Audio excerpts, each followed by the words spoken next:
It seems as though the CEO of Dow Chemical is optimistic about the outlook for 2019, but in a more measured way. So let's take that and take your view. Are you optimistic in a more measured way, or are things perhaps a little bit worse off than we could expect? Well, you know, as you mentioned in the setup, I think 19 will be a bit of a tale of two halves in terms of the financial markets.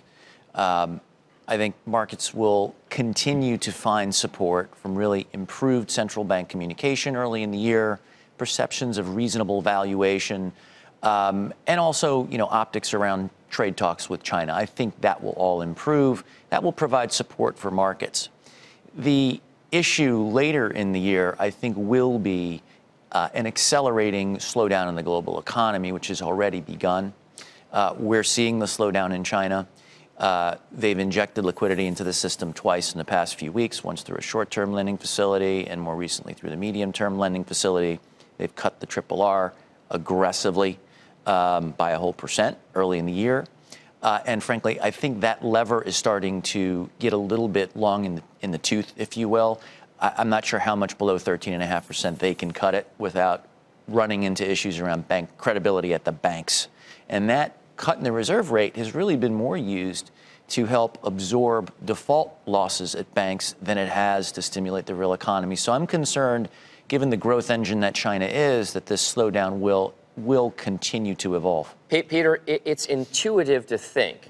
We know the markets are not the economy and vice versa. Yes. But it is intuitive to think that if there is a global economic slowdown, hypothetically in play, that markets would move lower with it.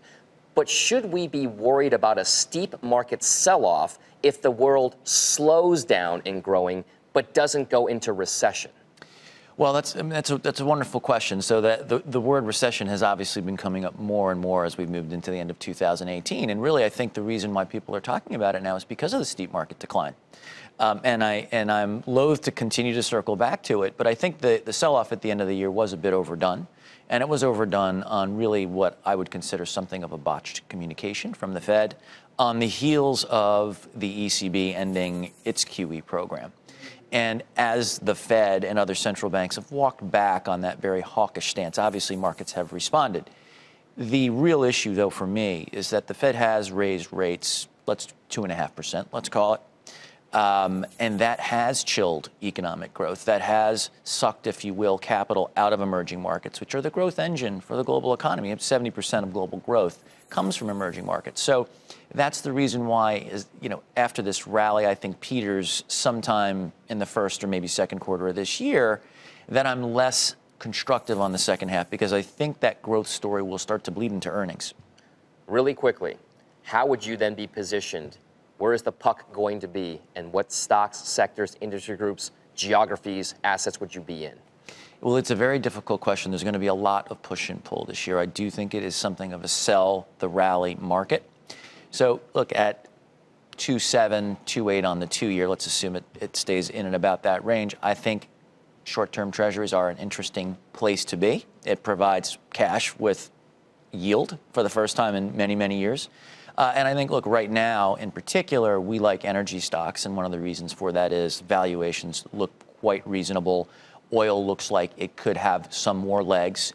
But the counter to that is, if the global slowdown evolves in the way that we think it may, then energy stocks will also suffer the same consequences, the broader markets.